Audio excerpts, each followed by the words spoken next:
নমস্কাৰ এই মুহূৰ্তত আহি পৰিছে কেইবাটাও গুৰুত্বপূৰ্ণ খবৰ আজি হৈছে 6 এপ্ৰিল অসমৰ লগতে ভাৰতৰ বিভিন্ন প্ৰান্তৰ পৰা সন্ধিয়াৰ কেইবাটাও গুৰুত্বপূৰ্ণ খবৰ যুগুতোৱা হৈছে আৰু এনেকুৱা ধৰণৰ খবৰসমূহ নিতৌ চাবৰ কাৰণে এই চেনেলটো সাবস্ক্ৰাইব কৰি কাষত থকা বেল আইকনটো প্ৰেছ কৰাৰ লগতে ভিডিঅ'টোত এটাকৈ লাইক কৰি উৎসাহিত কৰিব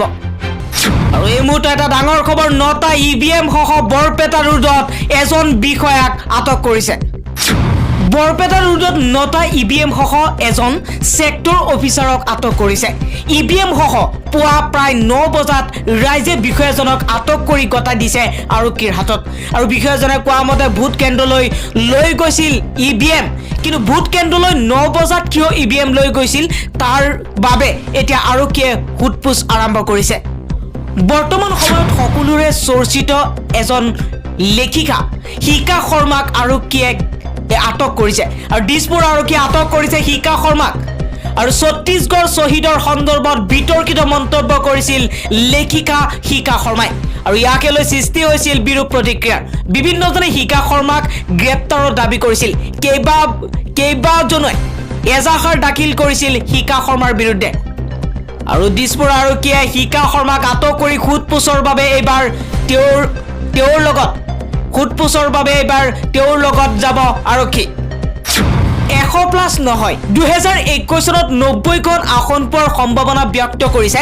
দেশৰ প্ৰভাৱশালী মন্ত্ৰী ডক্টৰ হিমন্ত বিশ্ব শৰ্মাই তৃতীয় পৰ্যায়ৰ নিৰ্বাচনত ভোটাধিকাৰ সাব্যস্ত কৰিলে মন্ত্ৰী তথা জালুকবাৰী সমষ্টিৰ বিজেপি প্ৰাৰ্থী হিমন্ত বিশ্ব শৰ্মাই আৰু ভোটদান কৰি হিমন্ত বিশ্ব শৰ্মাই কয় যে তৃতীয় পৰ্যায়ৰ নিৰ্বাচনৰ 40খন আসনৰ ভিতৰত 22খনৰ অধিক আসন আমি পোৱাটো নিশ্চিত বুলি এবাৰ হিমন্ত বিশ্ব শৰ্মাই ঘোষণা কৰে আৰু লগতে তেওঁ কয় বিগত নিৰ্বাচনত আমি মিত্ৰজোঁটে লাভ কৰিছিলোঁ 84খন আসন আৰু এইবাৰ আমি 90খন আসন পাম বুলি দৃঢ় বিশ্বাসী হিমন্ত উল্লেখযোগ্য যে 100+ মিছন লৈ 2021 নিৰ্বাচনত নমা বিজেপি মহাজোঁটৰ শেহতীয়া সমীকৰণক লৈ বিভিন্নজনে আসনৰ পৰিমাণ হ্ৰাস কৰা দেখা গৈছে দেশৰ পৰৱৰ্তী মুখ্য ন্যায়াধীশ হ'ব NB ৰামান্না আৰু এই মুহূৰ্তত এটা ডাঙৰ খবৰ দেশৰ পৰৱৰ্তী মুখ্য ন্যায়াধীশ হ'ব ন্যায়াধীশ NB ৰামান্না 24 এপ্ৰিলত মুখ্য ন্যায়াধীশ ৰূপে শপত ল'ব ন্যায়াধীশগৰাকীয়ে আৰু দেশৰ 48 সংখ্যক মুখ্য ন্যায়াধীশ হ'ব ন্যায়াধীশ NB ৰামান্না বৰ্তমান মুখ্য ন্যায়াধীশ হ'ব SA বোবডে আৰু আজি অসমৰ লগতে দেশৰ 4খন ৰাজ্যত ভোট গ্ৰহণ হৈছে আৰু আজি অসমত অন্তিম পৰ্যায়ৰ তৃতীয় পৰ্যায়ৰ নিৰ্বাচনৰ ভোট গ্ৰহণ সম্পূৰ্ণ হ'ল আৰু অসমৰ লগতে দেশৰ আন 4খন ৰাজ্যত ভোট গ্ৰহণ হৈছে পশ্চিম বংগ কেৰালা পুডুচেৰী আৰু তামিলনাডুত ভোট গ্ৰহণ হৈছে আজি আৰু পশ্চিম বংগৰ 31টা সমষ্টিত তৃতীয় পৰ্যায়ৰ ভোট গ্ৰহণ সম্পূৰ্ণ হ'ল আৰু কেৰালাৰ 140টা সমষ্টিত ভোট গ্ৰহণ হৈছে পুডুচেৰীত 30টা সমষ্টিত ভোট গ্ৰহণ হ'ল আৰু তামিলনাডুৰ 234টা সমষ্টিত ভোট গ্ৰহণ হৈছে প্ৰতিবাদী কৃষকক সমৰ্থন জনোৱাৰ বাবেই দিছে আমাক শাস্তি আৰু এই কথা উল্লেখ কৰিছে দেশৰ অন্যতম মুখ্যমন্ত্ৰী দিল্লীৰ মুখ্যমন্ত্ৰী অৰবিন্দ কেজৰিৱালে আৰু দিল্লীত প্ৰতিবাদী কৃষকসকলৰ প্ৰতি দিল্লী চৰকাৰ আৰু কেন্দ্ৰীয় চৰকাৰে শাস্তি দিয়াৰ অভিযোগ তুলিছে দিল্লীৰ মুখ্যমন্ত্ৰী অৰবিন্দ কেজৰিৱালে আৰু দেওবাৰে হাৰিয়ানাৰ জিন্দ জিলাত অনুষ্ঠিত কিষাণ মহাপঞ্চায়ত শীৰ্ষক এক অনুষ্ঠানত অংশগ্ৰহণ কৰি এই অভিযোগ কৰিছে মুখ্যমন্ত্ৰীগৰাকীয়ে আৰু মন্ত্ৰীগৰাকীয়ে কয় যে কেন্দ্ৰীয় চৰকাৰে GNCD আইনখন দিল্লী চৰকাৰক শাস্তি দিবৰ বাবে সংসদত উত্থাপন কৰিছিল যোৱা 22 মাৰ্চত এই আইনখন লোকসভাত আৰু 24 মাৰ্চত ৰাজ্যসভাত গৃহীত হৈছে আৰু এই আইনখন গৃহীত হোৱাৰ বাবে দিল্লীত ৰাজ্য চৰকাৰৰ পৰিৱৰ্তে লেফটেনেণ্ট গভৰ্ণৰে সকলো ক্ষমতা লাভ কৰিব আৰু আমি প্ৰতিবাদী কৃষকসকলৰ পক্ষত থিয় দিছিলোঁ যাৰ বাবে কেন্দ্ৰীয় চৰকাৰে আমাৰ হাতৰ পৰা ক্ষমতা কাঢ়ি নিব বিচাৰিছে আৰু এই মন্তব্য কৰিছে দিল্লীৰ মুখ্যমন্ত্ৰী অৰবিন্দ কেজৰিৱালে সাংবাদিকক পীযুষ হাজৰিকাই ভাবুকি দিছিল আৰু এতিয়া এই ভাবুকিৰ পাছত ঢকুৱাখনা মহকুমা সাংবাদিকৰ এবাৰ প্ৰতিবাদ সাব্যস্ত কৰিছে ভাৰতীয় সংবিধান স্পৰ্শ কৰি গণতন্ত্ৰ প্ৰতিষ্ঠাৰ শপত লৈ জনপ্ৰতিনিধিত্বৰ গাদী দখল কৰা বিধায়ক মন্ত্ৰী পীযুষ হাজৰিকাৰ অগণতান্ত্ৰিক আচৰণৰ সৰ্বত্ৰে এতিয়া প্ৰতিবাদ সাব্যস্ত কৰিছে। আজিও অব্যাহত আছে ৰাজ্যখনত এই প্ৰতিবাদ। গণতন্ত্ৰৰ চতুৰ্থ স্তম্ভ তথা গণতান্ত্ৰিক সমাজ সভ্যতাৰ অতন্দ্ৰ প্ৰহৰী স্বৰূপ সাংবাদিকৰ প্ৰতি শ্ৰদ্ধাশীল হ'বলৈ নিশিকা অসম বিধানসভাৰ জাগিৰোড সমষ্টিৰ বিধায়ক তথা ভাৰতীয় জনতা পাৰ্টিৰ প্ৰাৰ্থী মন্ত্ৰী হাজৰিকাই এই প্ৰকাশিত বাতৰি সন্দৰ্ভত দুটা বৈদ্যুতিক সংবাদ গোষ্ঠীৰ দুগৰাকী সংবাদ সেৱীক প্ৰদান কৰা প্ৰাণহানি ভাবুকিৰ সবল প্ৰতিবাদ আজি ঘোষণা কৰে। ভুক্তভোগী সাংবাদিক ক্ৰমে নজৰুল ইছলাম আৰু তুলসী মান্তাই জাগিৰোড আৰক্ষীক জামিনবিহীন ধাৰাত গোচৰ দিয়াৰ পাছতো আজি পৰ্যন্ত হাজৰিকাক গ্ৰেপ্তাৰ কৰিবলৈ সাহস কৰা নাই আৰক্ষীয়ে। আৰু আৰক্ষীৰ জিম্বা মেকুৰীৰ ভূমিকাকো গৰিহণা দিছে। আৰু এইবাৰ গ্ৰেপ্তাৰ কৰিবলৈ সাহস নকৰা আৰক্ষীৰ জিবা মেকুৰীৰ এইবাৰ ভূমিকাকো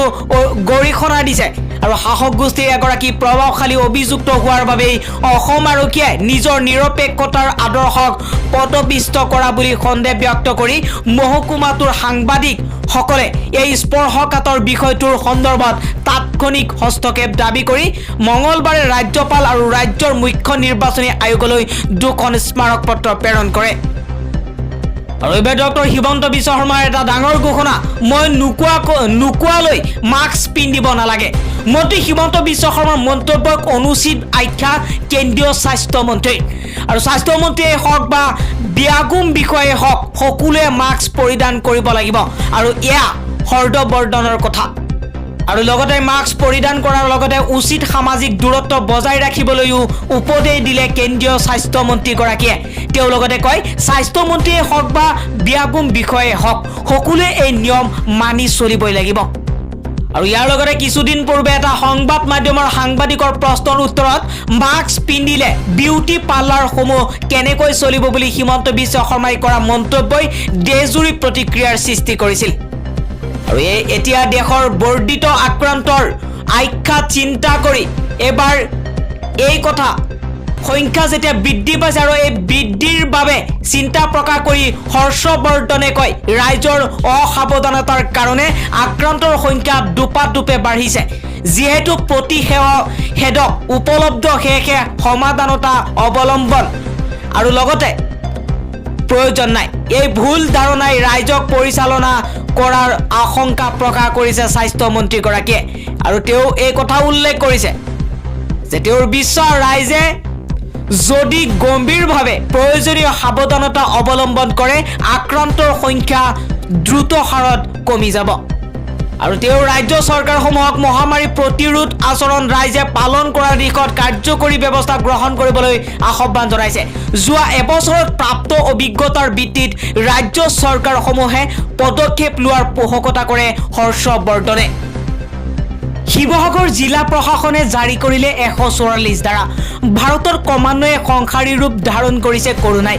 আৰু প্ৰতিদিনে 70ৰ পৰা 80 হাজাৰৰো অধিক লোক নতুনকৈ ইয়াৰ আক্ৰান্ত হৈ পৰিছে আৰু ইয়াৰ তথ্য লাভ কৰিছে। এতিয়া কৰোনা ভাইৰাছৰ প্ৰকোপৰ পৰা সাধাৰণ জনতাক ৰক্ষা কৰিবৰ বাবে ইতিমধ্যে দেশৰ কেইবাখনো ৰাজ্যই নৈশ কাৰফিউৰ দৰে কঠোৰ স্থিতি গ্ৰহণ কৰিছে। আৰু ইতিমধ্যে নিৰ্বাচনীমুখী অসমতো লাহে লাহে কৰোনাৰ প্ৰকোপ বৃদ্ধি পাবলৈ ধৰিছে, যাৰ ফলশ্ৰুতিত শিৱসাগৰ জিলা প্ৰশাসনে জাৰি কৰিলে 144 ধাৰা। আৰু কোভিড সংক্ৰমণ ৰোধৰ বাবে 144 ধাৰা জাৰি কৰা হৈছে বুলি জিলা প্ৰশাসনে ইতিমধ্যে জনাইছে। শিৱসাগৰ জিলাত মাস্ক পৰিধান কৰাৰ লগতে সকলো চৰকাৰী বেচৰকাৰী ক্ষেত্ৰৰ লগতে ব্যৱসায়িক প্ৰতিষ্ঠানত থাৰ্মেল স্কেনিং আৰু চেনিটাইজাৰ ব্যৱহাৰৰ ব্যৱস্থা কৰিবলৈ নিৰ্দেশ প্ৰদান কৰিছে জিলা প্ৰশাসনে।